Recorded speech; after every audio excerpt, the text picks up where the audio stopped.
নমস্কার, আজকে আমি বানাবো ঘুগনি, মেলার স্টাইলের ঘুগনি। মানে ধরনটা রান্নার ওরকম না হলেও টেস্টটা কিন্তু একদম মেলার মতোই আসবে।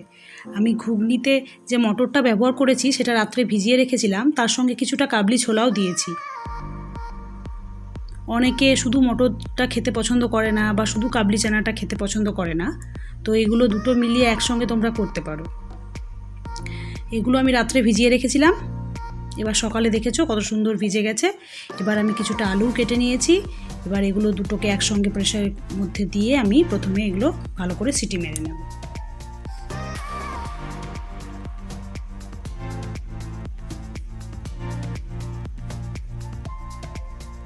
আর মটরের সঙ্গে এই যে কাবলি চানাটা দিয়েছি, এটা আমার মেয়ে খেতে খুবই পছন্দ করে, তাই স্পেশালি ওর জন্যে এরকমভাবে করা।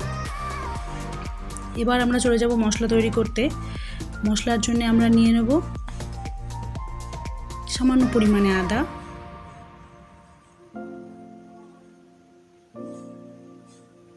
কিছুটা রসুন,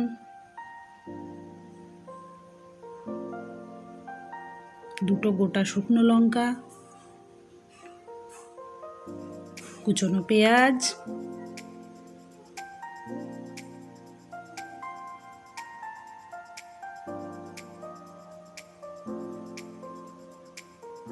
আর এর মধ্যেই আমরা দিয়ে দেবো জিরে ধনে গুঁড়ো। এবার এটা মিক্সিতে দিয়ে ভালো করে পেস্ট বানিয়ে নেব। এবার চলে যাব রান্নাতে। কড়াইতে প্রথমে ভালো করে তেল দিয়ে তেলটাকে গরম করে নেব, আর দিয়ে দেবো সামান্য পরিমাণে চিনি। আমি আগেও বলেছি এটা শুধুমাত্র তরকারির কালারের জন্য, এটা তোমরা চাইলে নাও দিতে পারো। আর ফোড়নে দিয়ে দেবো গোটা শুকনো লঙ্কা, তেজপাতা আর 5 ফোড়ন। ফোড়নটা সামান্য ভেজে নিয়েই এতে দিয়ে দেবো আমি পেস্ট করে রাখা মশলাটা। আমার সমস্ত রান্নাই খুব চটজলদি বা সহজ উপায়ে তোমরা বলতে পারো, কেন কি আমার রান্নার একটু তাড়া থাকে, মানে আমাকে সকাল সকাল রান্নাটা শেষ করতে হয়। তো সেই জন্যেই আমার সব রান্না এরকম তাড়াতাড়ি বা সহজ উপায়ে বলতে পারো। এবার এতে কিছুটা হলুদ দিয়ে আমরা মশলাটা কষিয়ে নেব। কিছুক্ষণ কষিয়ে এতে দিয়ে দেব পরিমাণ মতো লবণ, আর দিয়ে দেব কুচি করে রাখা টমেটো। এবার মশলাটা বেশ ভালো মতো কষানো হয়ে গেলে এতে সেদ্ধ করে রাখা মটরগুলো দিয়ে দেব।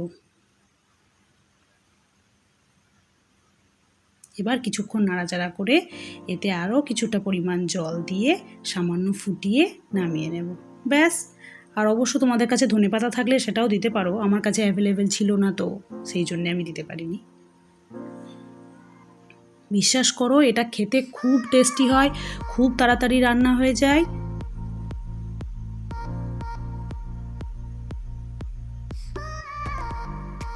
তোমরা কিন্তু বাড়িতে অবশ্যই ট্রাই করবে।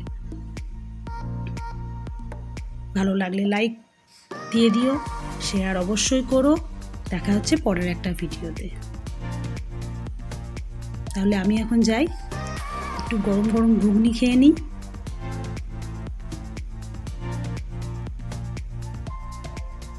অবশ্য আমরা মা আর মেয়ে মিলে খাবো।